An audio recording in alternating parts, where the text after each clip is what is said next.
Olá, sou o Luiz Burlamac. E eu, Roberto Nogueira. Você está no Boteco Corporativo, no Papo Sem Crachá com os consultores. Ô, Luiz, você que tem uma especialidade na área de cultura, eu queria abordar com você que agora um tema que vai falar de padronização e, ao mesmo tempo, de inovação. E eu quero abordar esse tema em cima de um documentário, A Indústria Americana, que conta o caso de um chinês, um bilionário chinês, que vai montar uma indústria nos Estados Unidos.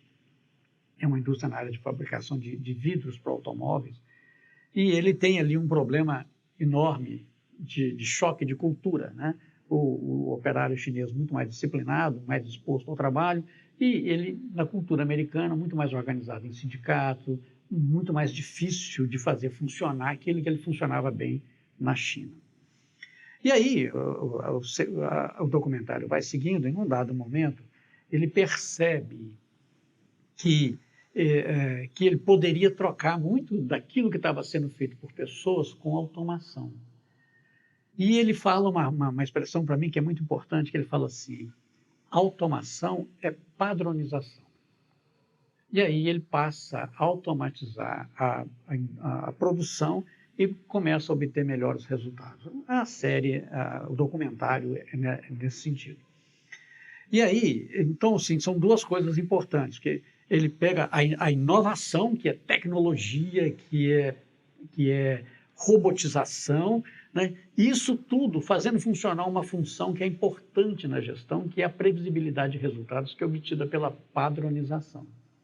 Então, assim, o que eu quero chamar a atenção é que, quando eu faço a automação, nesse caso, né, ele estava exatamente conseguindo aquilo que eu obtenho através da padronização. Só que eu vou padronizar com robôs e não com procedimentos para pessoas cumprirem.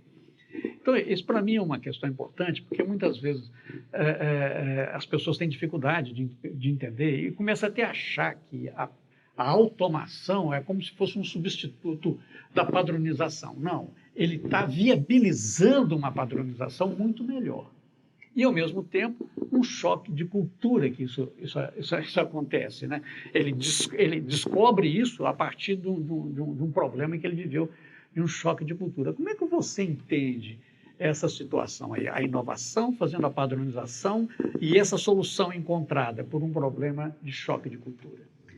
As empresas hoje, elas precisam se tornar cada vez mais aderentes às mudanças rápidas que os mercados estão exigindo, né? Então, o que acontece? Eu vejo que a padronização é aquilo que uma vez a gente estava conversando sobre ordem e desordem. Uhum. Para mim, tem muita correlação com ordem e desordem. Ou seja, sem ordem não nasce, sem desordem não cresce. Então, a inovação, ela é um elemento hoje muito importante para as organizações, mas eu vejo muito modismo na maneira de entender o fator inovação nos negócios. Óbvio que você precisa fazer experiências para que você, às vezes, até veja que seu negócio no futuro não vai acontecer e você vai destruí-lo. Mas a otimização do negócio, ela vem pela padronização e a inovação é um elemento para isso. Então, ela é um elemento para otimização, ela é um elemento para mudança do negócio e até a própria disrupção do negócio. Ou seja, esse negócio aqui vai acabar e daqui surge um outro negócio. Agora, o que eu vejo é que tem negócios que você não tem que colocar todo mundo pensando em inovação. Isso é um erro em alguns tipos de negócio. Não é todo mundo pensando em inovação. E você tem as inovações no nível incremental e as disruptivas, né? O que eu vejo que é mais importante é, de acordo com um determinado negócio, você tem que ter os hubs de inovação, gente pensando o tempo inteiro, experimentando, errando, fazendo produtos e serviços mínimos viáveis, a empresa investindo, colocando orçamento naquilo. Agora, na hora que você tem as grandes ideias, você vai precisar da tecnologia, você vai precisar da automação para dentro do negócio. Outro dia eu estava num banco e foi muito interessante, a gente estava discutindo sobre o futuro do banco, e a ideia que eles estavam tendo era o quê? Todo mundo aqui tem que pensar em inovação. Não pode todo mundo pensar em inovação, porque a essência básica de um banco, ela é regulatória, está ligada ao Banco Central. Então, você tem que ter uma cultura de segurança forte ali, de compliance, de governança. Para quê? Para você dar segurança àquelas aquele ecossistema a qual você faz parte, né? E a inovação é o futuro, é a renovação, é a otimização. Então, eu penso que segurança, por exemplo, em termos de cultura, segurança e inovação, eles andam juntos. Andam juntos. E se uma empresa não entender isso, o que acontece? Ela põe tudo na inovação e esquece da funcionalidade operacional. Isso. Porque a padronização, ela produz previsibilidade.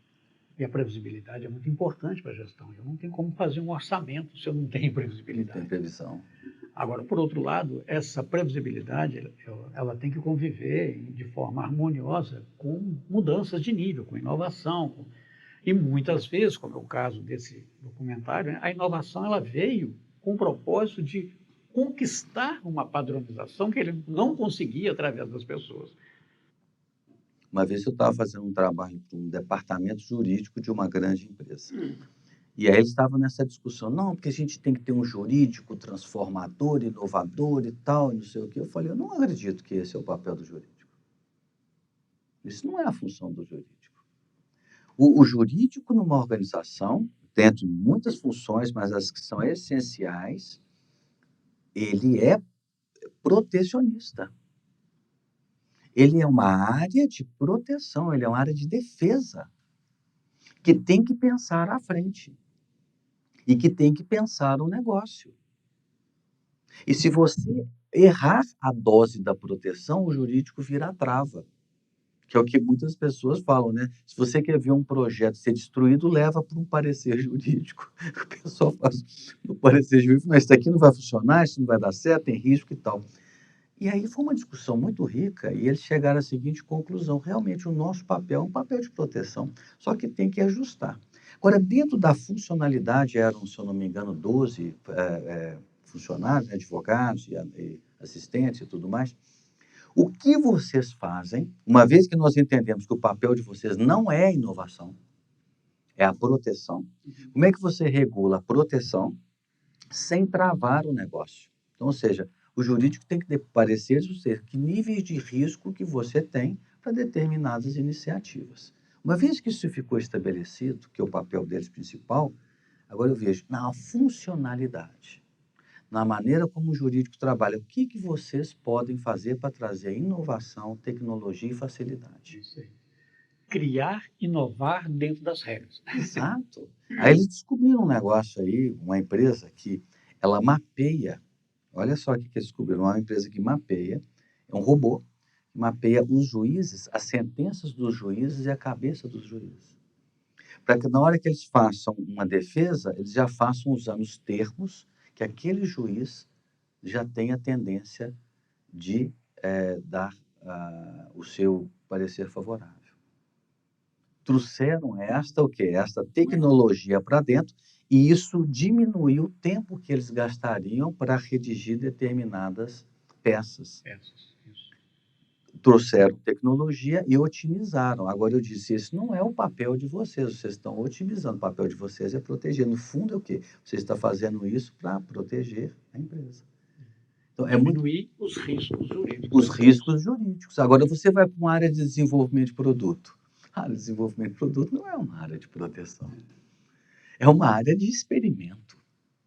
Aí você vai ter que trazer o quê? Experimento. Agora, se você fizer experimentos muito aleatórios, você pode perder orçamento, perder um monte de coisa. Se você cria metodologia na maneira de fazer os experimentos disruptivos, você está associando uma certa padronização junto com o quê? Com a busca da criação e da inovação. É assim que eu vejo.